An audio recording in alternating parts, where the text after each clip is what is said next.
Hi guys, Himachal dream properties में आप सबका बहुत बहुत स्वागत है। और सबसे पहले मैं अपने हिमाचल ड्रीम प्रॉपर्टीज के उन फैमिली मेंबर्स को बहुत शुक्रिया अदा करना चाहता हूं जिन्होंने मुझे आज बर्थडे विश किया है। जिन्हें मालूम था उन्होंने व्हाट्सएप पे कॉल करके मुझे बर्थडे विश किया है। जी हाँ, आज मेरा बर्थडे है और आज मैं बहुत खुश भी हूँ क्योंकि आज इस सीज़न का मनाली में सबसे पहला स्नोफॉल भी हुआ है। और स्पेशल मैं इस स्नो को दिखाने के लिए यहाँ पर आया हूँ। आप सब देख सकते हैं, ये देखिए, ये नेचुरल वाइट वॉश है जो नेचर ने इस समय मनाली में फेर दिया है, जिसे हम पूरी दुनिया में स्नो के नाम से जानते हैं। बहुत ही खूबसूरत नज़ारा है। जो लोग नहीं आ सकते, मुझे लगा अपने फैमिली मेंबर्स को, हिमाचल ड्रीम प्रॉपर्टीज़ के फैमिली मेंबर्स को ये नज़ारा दिखाना बहुत ही ज़रूरी है। ये देखिए,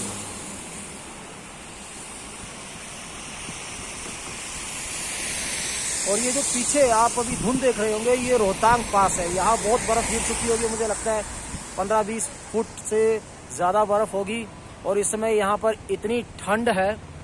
एक तो मैं इस समय यहाँ पर बाइक राइड करता हुआ आया हूँ। ये मेरी बाइक है, ये देखिए। और यहाँ पर इतनी ठंड है, मुझे ऐसा लग रहा है मैं तोतला के बोल रहा हूँ। और अगर मैं सच में तोतला के बोल रहा हूँगा तो कमेंट बॉक्स पे ज़रूर बताइएगा मुझे, ताकि मेरा यहाँ आना आप लोगों के लिए सार्थक हो जाए। और साथ में इतने अच्छे व्यू आपके लिए लेकर आया हूँ तो मेरे चैनल को सब्सक्राइब भी ज़रूर कीजिएगा। और साथ ही मैं आपको बता दूँ, आज मैं बहुत ही इंपॉर्टेंट मुद्दे पर आपके साथ चर्चा करना चाहता हूँ। आपके लिए बहुत ही अच्छी वीडियो लेकर आया हूँ। वीडियो पूरा देखिएगा क्योंकि आप सब जगह जगह पूरी इंडिया में प्रॉपर्टीज़ लेना चाहते हैं, तो आपको ये जानकारी होना, जो मैं टर्म्स और यूनिट्स आपके लिए लेकर आया हूँ, बहुत ज़रूरी है जिन लोगों को नहीं पता है। और नेक्स्ट वीडियो में भी मैं आपके लिए इसी तरह की कुछ और नई नई बातें लेकर आऊँगा प्रॉपर्टी से रिलेटेड, ताकि जब भी आप कोई प्रॉपर्टी लेना चाहें तो आपको पहले पता हो आप किस तरह की, कहाँ पर प्रॉपर्टी ले रहे हैं, किस तरह की प्रॉपर्टी आपको लेनी चाहिए, कौन से एरिया में है।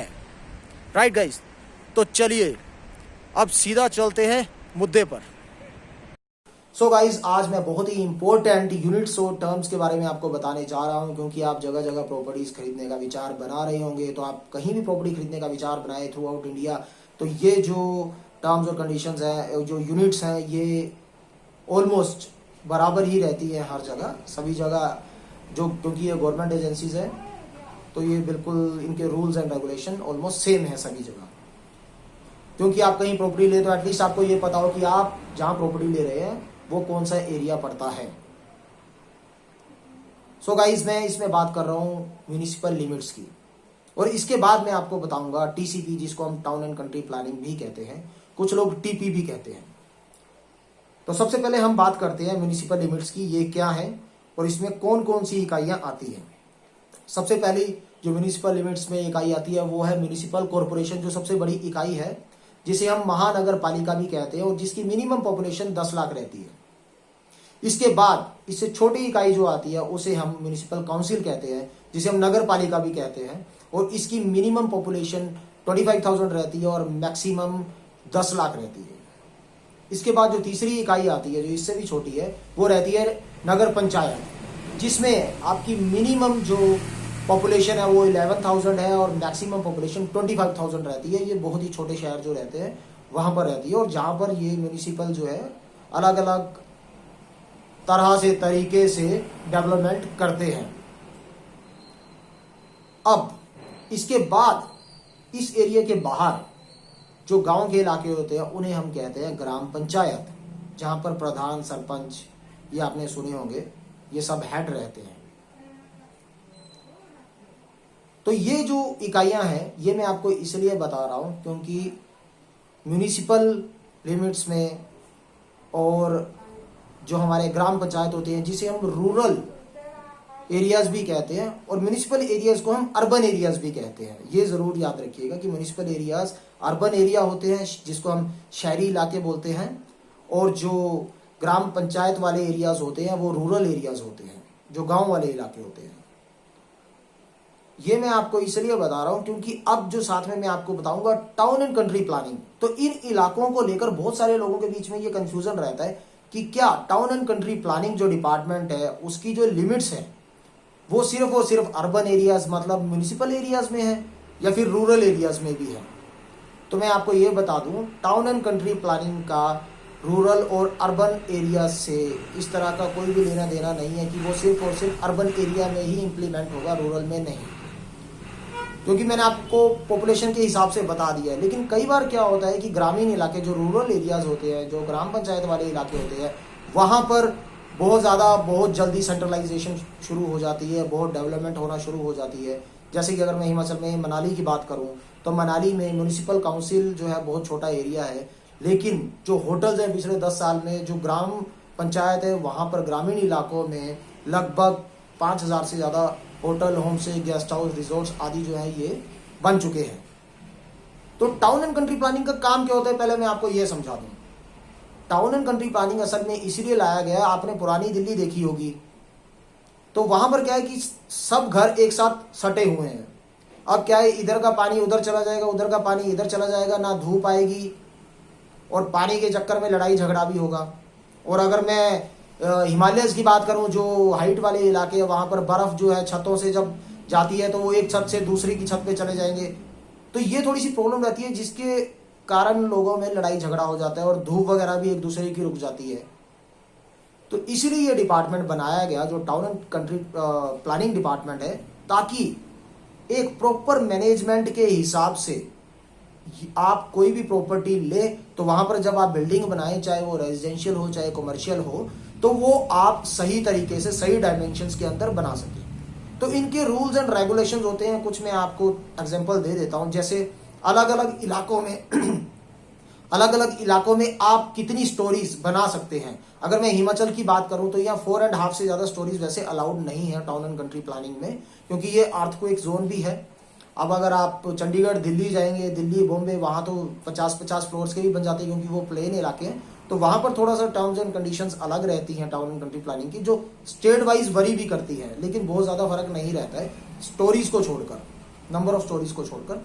क्योंकि अगर आप कोई कमर्शियल बिल्डिंग, मान लीजिए कोई होटल बना रहे हैं, तो सबसे पहले तो आपको सेटबैक्स छोड़ने पड़ते हैं टाउन एंड कंट्री प्लानिंग के अकॉर्डिंग। सेटबैक्स मतलब आपको फ्रंट से कितना छोड़ना है और लेफ्ट राइट और बैक साइड से आपको कितना छोड़ना है। Area 1.5 metre, 2 metre, 5 metre, 10 metre, ये अलग अलग कमर्शियल बिल्डिंग के हिसाब से वरी करता है। जिसमें आपका जो भी, सबसे पहली चीज, आपका जो भी पानी ऊपर गिरेगा, बरसात होगी, वो आपके एरिया में गिरे। अगर स्नोफॉल हो रहा है तो वो स्नो आपके एरिया में गिरे, दूसरे के एरिया में ना जाए और ना दूसरे के एरिया की ये चीजें आपके बिल्डिंग पे गिरे। तीसरा, साथ ही आपको अगर जब 1.5-1.5, 2-2 मीटर के ये गैप जो सेटबैक्स छोड़े जाते हैं वो आप ही की जमीन के होते हैं, तो आपको धूप जो है वो हमेशा रहेगी। क्योंकि हमें इंसानों को तो हमेशा ये लालच रहता है कि हाँ जी, अगर हमने इतना बड़ा प्लॉट लिया है, मान लीजिए अगर हमने 500 गज का प्लॉट लिया तो हम 500 गज में ही पूरी बिल्डिंग बना दें। लेकिन बाद में पछताते हैं जब पूरी जिंदगी भर हमें पता चलता है यार यहाँ पर डैम्पनेस हो गई है, एनर्जी भी अच्छी नहीं आ रही है, धूप भी नहीं आ रही है और बार बार लड़ाई झगड़ा हो रहा है क्योंकि हमारी छत में दूसरों का पानी गिर रहा है, दूसरों की छत में हमारा पानी जा रहा है। तो इन सबको मद्देनजर रखते हुए ये डिपार्टमेंट बनाया गया जो बहुत सही है। इसके अलावा साथ में, ये तो स्टोरीज की बात हुई, सेटबैक्स की बात होगी। इसके अलावा आप अगर कोई होटल बनाना चाह रहे हैं तो आपका रूम साइज स्पेसिफिक कितना होना चाहिए, क्योंकि ऐसा ना हो आपने 4 मंजिल की ही कोई बिल्डिंग बनाई है लेकिन आप उसमें सिर्फ 8x8, 6x6 के रूम्स बना दो, तो वो बात नहीं बनेगी। तो प्रॉपर गाइडेंस के हिसाब से, रूल्स एंड रेगुलेशन के हिसाब से आपको जो डायमेंशंस दी गई होगी टाउन एंड कंट्री प्लानिंग के द्वारा, उसी के तहत आप उतना ही बड़ा रूम साइज बनाएंगे, उतना ही आपको फ्लोर की हाइट रखनी पड़ेगी और जो वॉशरूम है उतने ही साइज के आपको बनाने पड़ेंगे। मिनिमम और मैक्सिमम उसमें दोनों चीजें स्पेसिफाई की जाती हैं। और आपकी बिल्डिंग की टोटल हाइट कितनी रहेगी, नंबर ऑफ रूम्स आप कितने बना सकते हैं, आपकी पार्किंग कहां पर रहेगी। क्योंकि काफी लोग क्या करते हैं, अगर होटल बना रहे हैं तो वो पार्किंग की जगह ही नहीं देंगे, होटल बना देंगे नीचे वाले फ्लोर से ऊपर तक। तो ये सब जो एरिया है टाउन एंड कंट्री प्लानिंग के अंडर, वहां पर आपको इनके रूल्स एंड रेगुलेशन के हिसाब से चलना पड़ता है और जो मेरे हिसाब से सही भी है।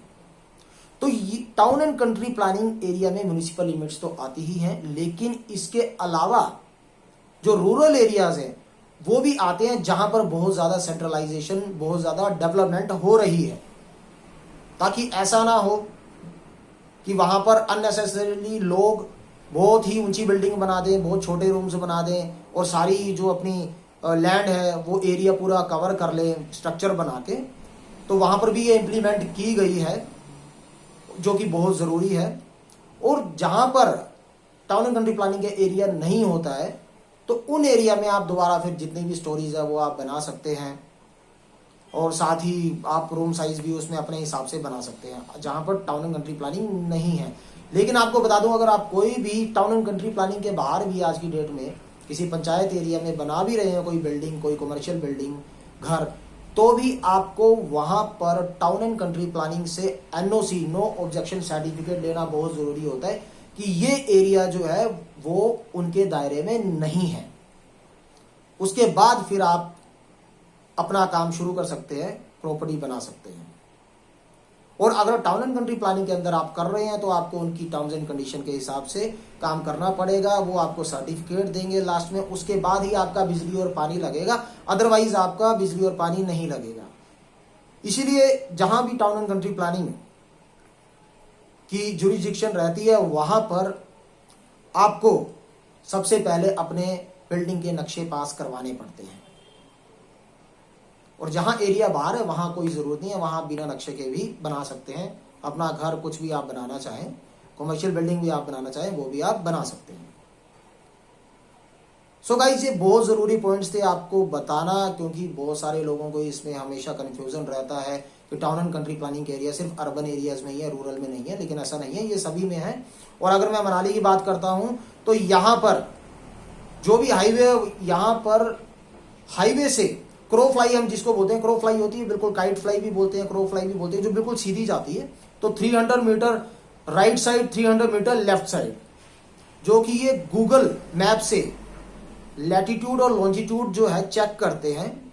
उसके बाद ये पता लगाते हैं कि यहां तक हमारा एरिया है। अगर उस एरिया के अंदर है तो ये आपको सर्टिफिकेट जारी करेंगे, उसके बाद आपको अपना नक्शा पास करवाना पड़ेगा। अगर इनके एरिया से बाहर है तो फिर वहां पर आपको एनओसी लेनी पड़ती है इस डिपार्टमेंट से कि हाँ जी, जो आपका जो लैंड है और जहां प्रॉपर्टी बनाने जा रहे हैं वो area town and country planning से बाहर आता है। सो गाइज, आपको ये वीडियो कैसा लगा मुझे जरूर बताएं, और मेरे चैनल को सब्सक्राइब जरूर करें, शेयर जरूर करें, ताकि ज्यादा से ज्यादा लोगों के पास ये इंफॉर्मेशन पहुंच सके। लाइक जरूर करें। अगर किसी भी तरह का आपको डाउट है, कोई क्वेरी है, तो कमेंट बॉक्स पर लिखकर जरूर बताएं। और साथ ही मैं नेक्स्ट वीडियो में आपको जरूर बताऊंगा आपकी टूरिज्म यूनिट्स, जिस तरह से home stay, B&B, guest house, cottages, hotels, resorts, ये सब क्या है, ये मैं आपको क्लियर करूंगा, ताकि आप कुछ भी लेने से पहले मेरी ये वीडियो देख सकें। आप यहाँ लें, आप कहीं भी रहे, through out India maximum rules and regulation same रहते हैं। 19-20, 19-21 का फर्क रहता है गवर्नमेंट के जो भी रूल्स एंड रेगुलेशंस होते हैं अकॉर्डिंग टू स्टेट, जो थोड़ा बहुत वरी करता है। So guys, stay tuned with us. तब तक के लिए गुड बाय।